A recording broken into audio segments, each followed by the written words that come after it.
All right, welcome to week 11. This particular video is going to go over what's been going on, and I'm going to share with you some of the things that I'm seeing. We're rolling into the last part of this course, and I'm very pleased with the work that most of you've been doing so far. And I know in the summertime this can get to be really difficult to actually stay focused, especially if you've been going to school for a while. So thank you for doing that, and I'm looking forward to the last few weeks together.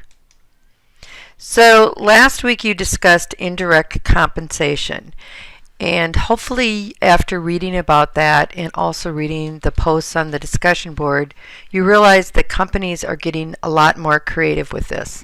They want to retain workers, and I know that they're anticipating that they are going to have a huge gap in the number of people available for jobs. So they want to make sure if there's a talented employee that they can get them and actually retain them or make them want to stay. Because if you look at the statistics, most people, younger people, are going to have like 15 to 20 jobs in their career, and this may have gone up even higher. And some of this indirect compensation costs money, and some does not. So for example, flexible work schedules and or working remotely are two benefits that a company can offer to their employees that have no financial impact, so to speak, but can really motivate their employees. I know Brad indicated that he would take half the salary if he could work remotely. And I think a lot of people feel like that because think about if you lived in a big city like Chicago, for example, where it's extremely difficult to get to work because just transportation with that many people is difficult. So those are just some things to think about. Another piece that I want you to take away from this is to recognize that benefits are very, very expensive. One company, Starbucks, I can't remember who wrote that in their discussion post. I apologize for not writing your name down. But they actually provide benefits to part-time employees, to anybody that works up to 20 hours. This was a direct result of the owner of the organization, Howard Schultz. His mother worked at part-time jobs while he was younger, and she never had benefits. And he said if he had a successful company that was something that he would provide. But think about that, because just for example, in our simulation, we could use that you're paying a group of people $15 an hour per hour as a wage, and then if you add on the benefits, which I just grabbed, I think it was the team one, their benefits represent 23% of their salary, so that would mean an additional $3.45 per hour that the company would have to put on. So now you're looking at $18.45 per hour to have that employee working for you. And if you had a lot of part-time employees, this is expensive, but if it's something that your organization believes in and it's the right thing to do, I think it excuse me, would be worth it.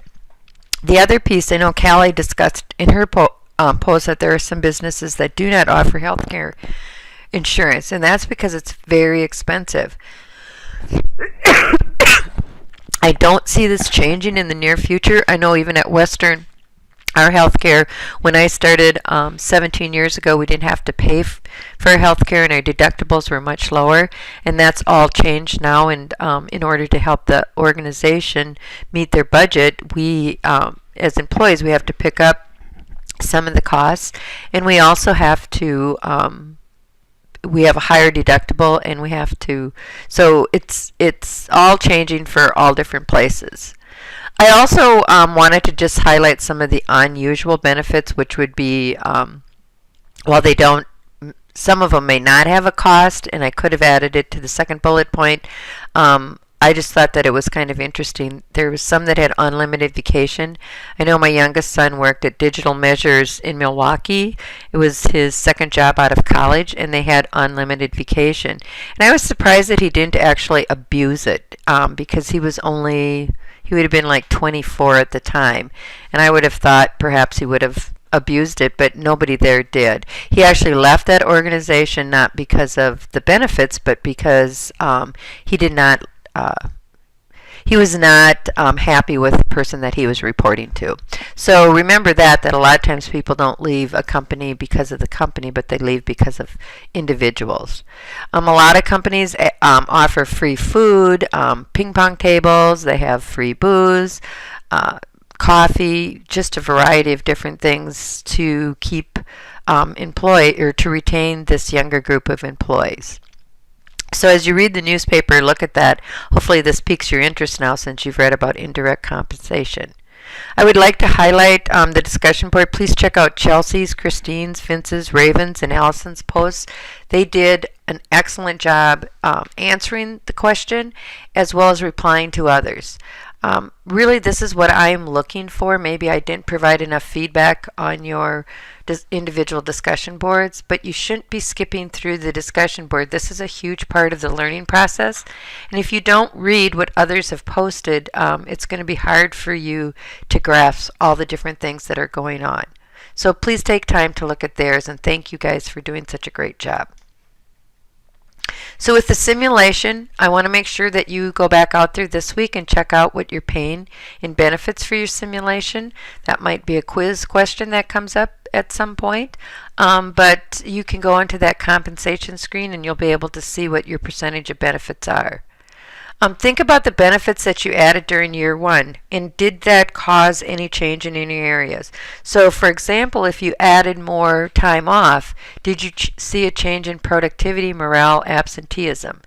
And it's not always as obvious as you think. So for example, if you give employees more time off, even if it's vacation days, you're still going to see that your absenteeism will probably actually go up, because of the fact that they'll start to use their benefits. Even if you give them more PTO, which is paid time off, who knows, they maybe figure they've earned it, so they're going to use it, so you might see your absenteeism going up. So go out there and check that, because that's kind of an interesting area. So we finished year one, so going into year two, some things to think about now. Are you making decisions based on the data that's provided and inputting that into the budget worksheet analysis? I know some of you, you're thinking about hiring, but you're not really using that training analysis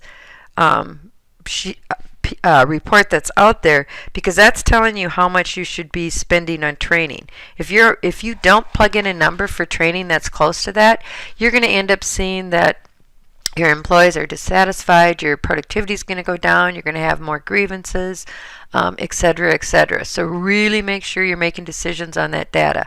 And I'll be looking for that as well and taking points off if you don't. Did you leave any money on the table at the end of year one? Notice that you could roll money forward from the quarters, but once year one ended, or this last quarter, if you had money left, that would be money lost. And in a business scenario, that's just not a really good practice to do. So try not to leave any money on the table at the end of year two. Do you have goals as a team set for year two? So for example, to lower your turnover by 2% or decrease grievances. Make sure you set goals, because that's going to help you make decisions that are going to lead towards those goals. And that's how a real business would operate. And one final note on the individual reflections, I am really looking for numbers from the simulation for you to earn the points. I know when you've been out in the simulation, so if you haven't been out there for a while, I would realize that you're probably not actually utilizing the simulation to apply what you're reading about and learning in the textbooks. So please go out there and look at your simulation and make your reflection reflective of that information. You do have to complete all of the reflections to pass this course. I've noticed in the last 3 weeks some people aren't doing them. If you choose not to do them, you can't pass. If you don't get them done by the time that they're due, by Monday night at 11:59 of the week, you won't get any points for them. But at the end of the day, you have to do them all, points or no points. So it would make a lot more sense to do them during the time period that you're being asked to. As always, if you have any questions, let me know. we are, like I said, we are winding down, and hopefully you're having a good learning experience. If not, please let me know. Happy week 11.